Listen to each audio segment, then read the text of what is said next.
عمومی طور پہ لوگوں سے لوگ ہنس ہنس کے بات کر رہے ہوتے ہیں، گھر میں ان کا رویہ کچھ اور ہوتا ہے۔ کسی شخص کی سیرت کو پہچاننے کا بہترین ضابطہ کیا ہے، یہ دیکھا جائے کہ وہ اپنی بیوی کے ساتھ کیسا ہے، اور یہ ضابطہ خود میرے حضور نے دیا۔ تم میں سے سب سے بہتر وہ ہے جو اپنے اہل خانہ کے ساتھ بہتر ہے، اور میں تم میں سب سے زیادہ اپنے اہل خانہ کے ساتھ بہتر ہوں۔ جب حضور کا وصال ہوتا ہے تو 9 ازواج حضور کے نکاح میں تھی، کسی ایک کو بھی میرے حضور پہ شکایت نہیں تھی۔ یہ حضور کا انصاف، ان کو وقت دینا، ان کے لیے حضور علیہ السلام کا ایثار اور ان کے لیے حضور کی محبتیں۔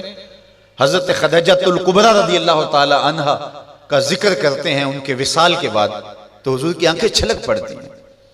اور جانور ذبح کرتے ہیں اور گوشت کے ٹکڑے ان کے سہیلیوں کے گھروں بھیجتے ہیں۔ حضرت عائشہ رضی اللہ تعالیٰ عنہ فرماتی ہیں میرا ان سے جو رشتہ تھا تو مجھ سے نہ رہا گیا، میں نے ایک دن کہہ دیا حضور آپ اس بوڑھی عورت کا ذکر نہیں چھوڑتے، بڑھاپے کی وجہ سے جس کے ہونٹوں کے گوشے بھی رنگ بدل گئے تھے۔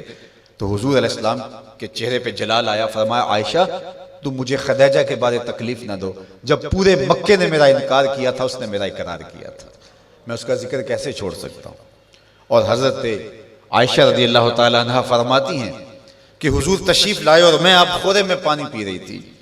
تو حضور نے مجھے دیکھا تو دودھ سے کہا عائشہ تھوڑا سا پانی میرے لیے بھی چھوڑنا، تو فرماتی ہیں میں نے پانی چھوڑ دیا، حضور نے میرے ہاتھ سے آب خورا لیا، پینے لگے تو پھر رک گئے اور میرے سے مخاطبہ کرتے ہوئے کہا حمیرہ، یہ حضور لاڈ سے انہیں کہا کرتے تھے، حمیرہ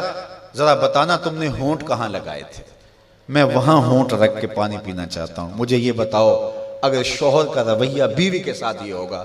تو گھر جنت کا ٹکڑا بنے گا یا نہیں بنے گا؟ تو تم میں سے بہتر وہ ہے جو اپنے اہل خانہ کے ساتھ بہتر ہے۔ سب سے پہلے آپ کے اہل خانہ آتے ہیں، آپ کے ماں باپ آتے ہیں، آپ کے بہن بھائی آتے ہیں، پھر کلاس فیلوز آتے ہیں، اساتذہ آتے ہیں، یہاں سے ہمارا رویہ خوبصورت ہونا شروع ہو۔ ہم نے دیکھا ہے کہ لوگوں کے ساتھ بڑے اچھے رویے، ماں باپ کے گستاخ ہوتے ہیں، ماں باپ کے بے ادب ہوتے ہیں، دکان پہ گاہک سے ہنس ہنس کے بات کر رہے ہوتے ہیں، لیکن بہن بھائیوں کے ساتھ رویہ تلخ ہوتا ہے، بیوی کے سامنے جا کے فرعون بن جاتے ہیں، ماں باپ کے سامنے جو ہے ان کے رویے کی تلخی ہوتی ہے۔ سارا دن جی ہمارا پیشہ ایسا ہے لوگوں سے ہنس ہنس کے بات کرنی ہے، لیکن جن سے آپ ہنس کے بولیں گے ماں کے کلیجے میں ٹھنڈ پڑ جائے گی اور باپ نہال ہو جائے گا، اس کے سارے دن کی تھکن اتر جائے گی، اس سے ہنس کے نہیں بولتے ہم سارا دن کے تھکے ہوئے آئے ہیں،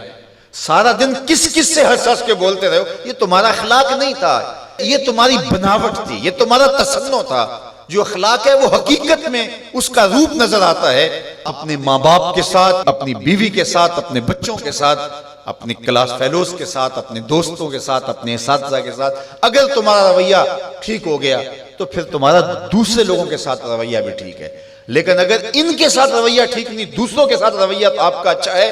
تو پھر وہ آپ مکر کر رہے ہیں، آپ یہ بھی کوئی کاروبار کر رہے ہیں، یہ آپ کے اخلاق کا عکس نہیں ہے، یہ آپ کی ضرورت کا رنگ ہے جو لوگوں کو نظر آ رہا ہے، یہ آپ کا کاروباری انداز ہے، آپ کی مسکراہٹ آپ کا کاروبار ہے، آپ کے اخلاق کا عکس نہیں ہے۔ اگر اخلاق کا عکس ہوتا تو ماں کو بھی ہنس کے ملتے۔ میں وہ جو لفظ آپ کو کہے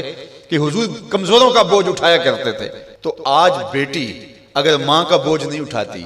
بیٹا باپ کا بوجھ نہیں اٹھاتا، تو اس نے کسی اور کمزور کا بوجھ کیسے اٹھانا ہے؟ ماں گھر میں تھکی ہے سارے دن سے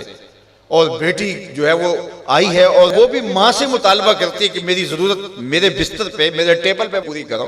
اور تھکی ماندی سارے دن کی ماں کی وہ مدد کرنے کے لیے تیار نہیں ہے، تو جو سکی ماں کی مدد نہیں کرے گی اور جو بیٹا سکے باپ کی مدد نہیں کرے گا تو وہ کسی کی مدد نہیں کر سکتا۔ آغاز یہاں سے ہوتا ہے، یہاں سیرت کا حقیقی رنگ نکلتا ہے جس سے ہماری طبیعتوں کے اندر وہ چیز عملاً راسخ ہوتی ہے۔ اس لیے میں اور آپ حضور کی سیرت کو